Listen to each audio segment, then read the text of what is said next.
just want to say a thanks to our choir and to Zachary and Heidi. Every time I hear that anthem, I think we could end the service right there. You've offered a beautiful invitation, and in fact, for me, I wonder if maybe we should have ended the service right there, because man, this was, what a week, right? What a week. And I think this one hit me more than others have recently, as the world becomes more volatile.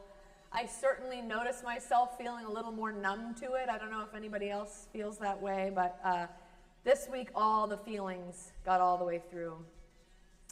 I think this is in part because the killing of public figures, no matter who they are, is always chilling for those of us who speak our mind for a living, no matter who you are or what you speak your mind about. But also because it just feels to me as though the troubles that we are having as a society are just reaching a strange kind of fever pitch, and that so much seems to hang in the balance of what comes next. And honestly, upon reflection this week, I realized that this all feels very much like Babel. Like a time when suddenly we just cannot understand each other anymore. Like we were working on a project, the project of living together as a nation, and something shifted and we were no longer speaking the same language at all, and we can no longer communicate with each other at all. Now, as you know, if you learned it in Sunday school or happen to have heard it preached over the years, Babel is kind of a strange story. It interrupts several chapters that separate Noah from Abraham and include nothing else but genealogies in this section. So-and-so begat so-and-so, and so-and-so begat so-and-so, and so on and so on. And into this litany of lineages, this story about Babel is inserted. About how the people learned to make bricks and decided to use those bricks to make a city and a tower whose top would rise to the heavens. And God comes down to see this and decides, though the reasoning seems like a mystery, that this is not a good situation, this tower. But I want you to keep in mind that this is after the flood. We talked about that last week. This is after God has decided to continue to be uniquely invested in the human project. So it's not a stretch to imagine that what God does here is not a punishment so much as it is a redirection, away from something that is harmful. Whatever it was about the tower, it wasn't good for the people, and so God intervenes, which is important to remember because it allows us to guard against the idea of diversity being seen as a punishment through this story. That's a common interpretation. But nevertheless, we have to acknowledge this is a challenge, right? People can no longer communicate with each other, and the story goes on, so they leave off building a tower, and they scatter throughout the land, and then the genealogies continue. It's a strange story, but I want us to pause just for a moment, kind of in the middle of this, and feel its resonance with our experience right now, when it seems like all of a sudden no one can understand each other. Because to me, that is, as I said, really what this moment feels like. How can one person represent to half the world an honorable and faithful martyr, and to the other half a harmful, wicked villain, right? Something is wrong here, if that is our experience. And I know that part of this is the media machine that so carefully curates what we hear and see based on what we already believe, so we only hear and see different parts of the whole, but still the dissonance is becoming more and more deafening every day.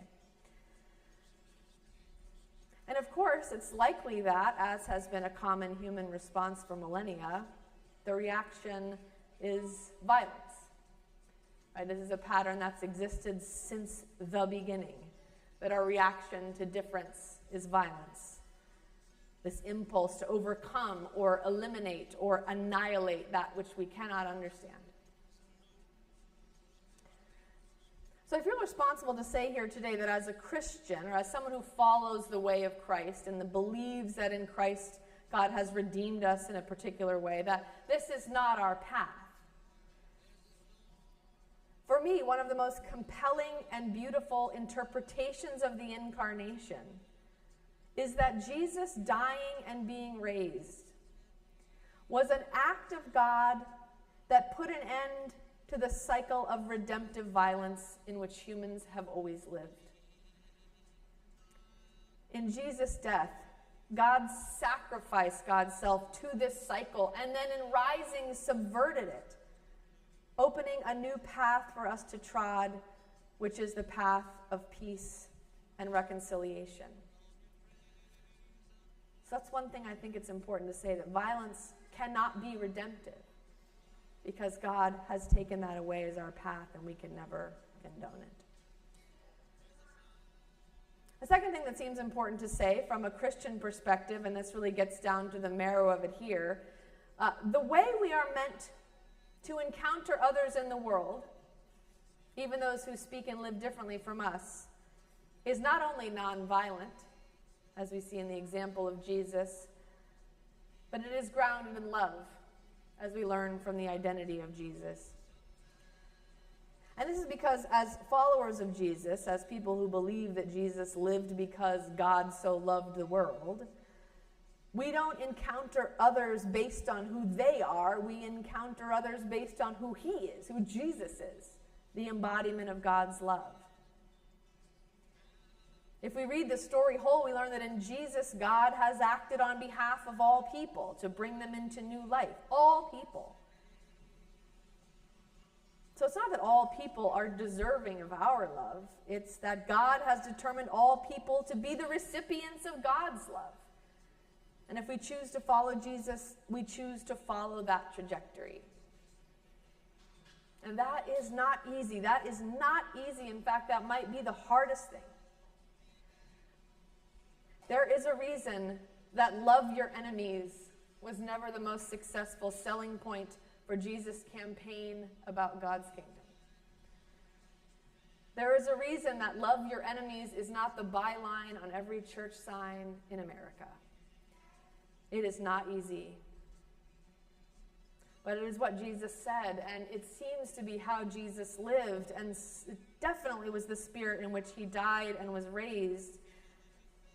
And so again, we do not encounter others based only on who they are. We encounter others based on who Jesus is,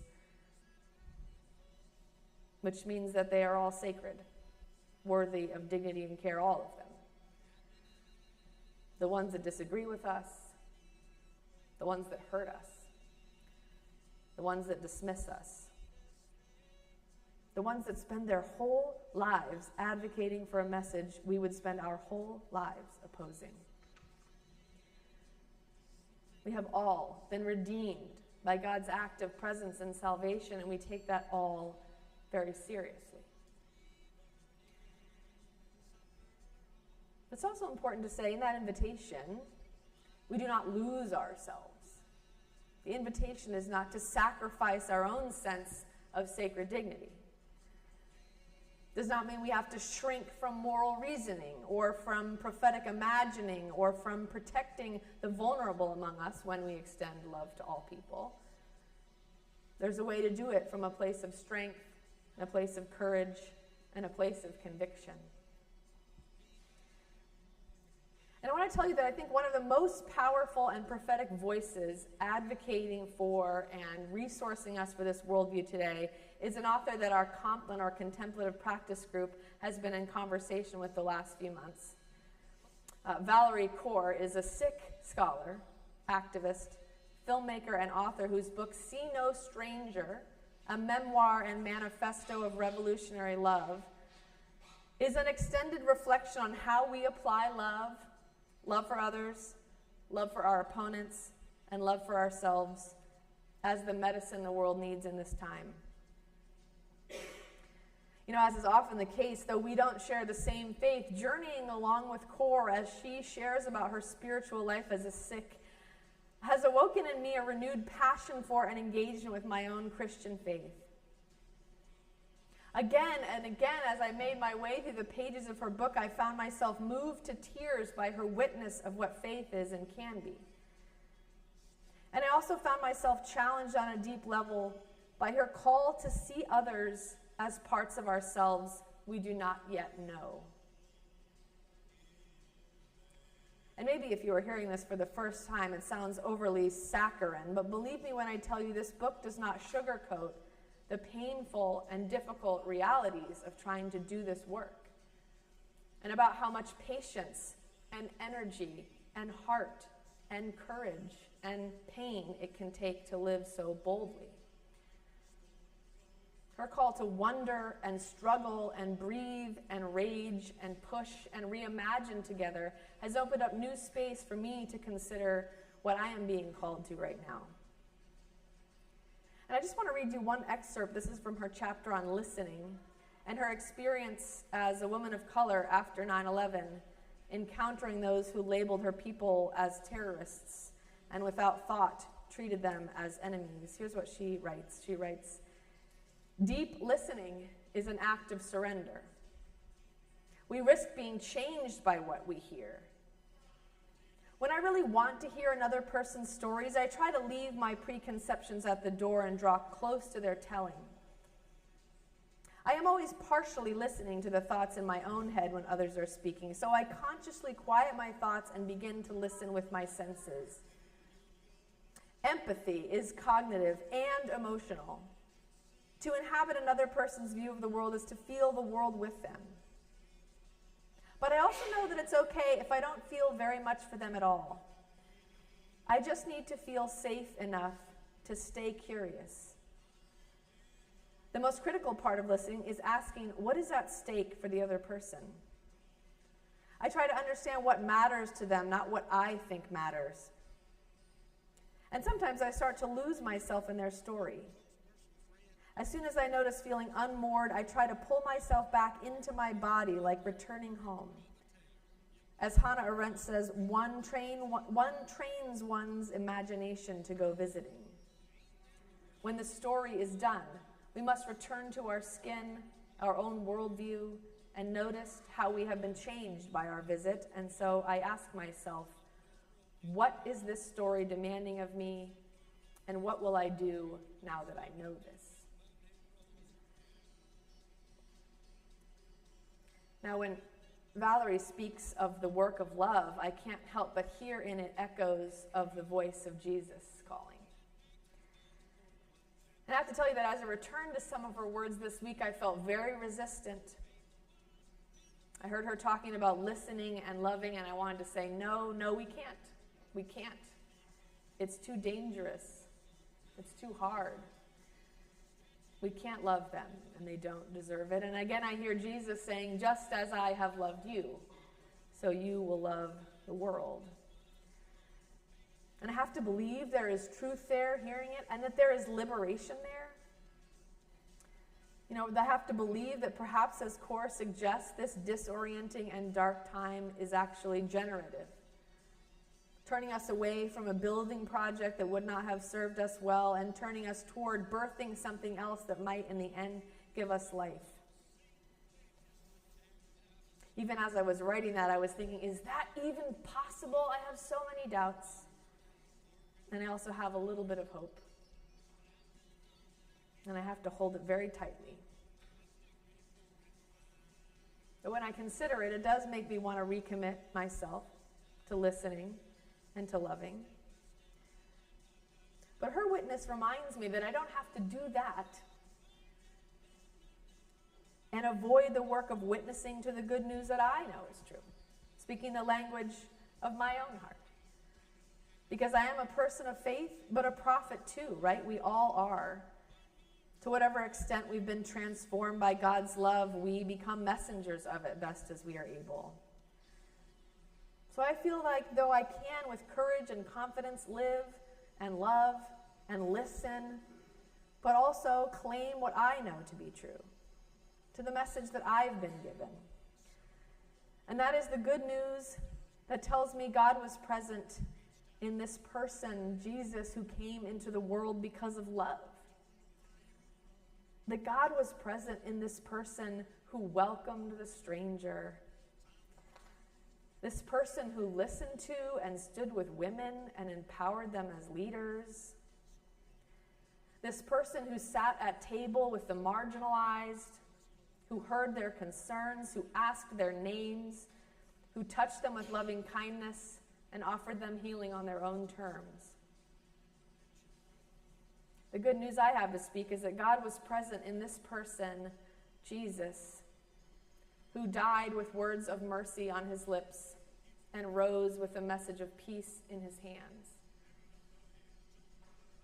And that is my North Star. That is my plumb line and my project until God turns me off of that and on to another path. And maybe it is yours too.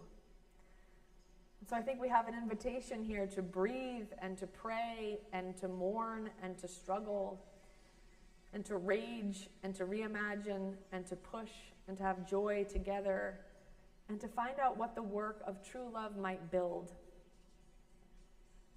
I want to offer all those invitations in the name of God, who walks with us, who created us, who redeemed us, and who stays with us always. Amen. We're going to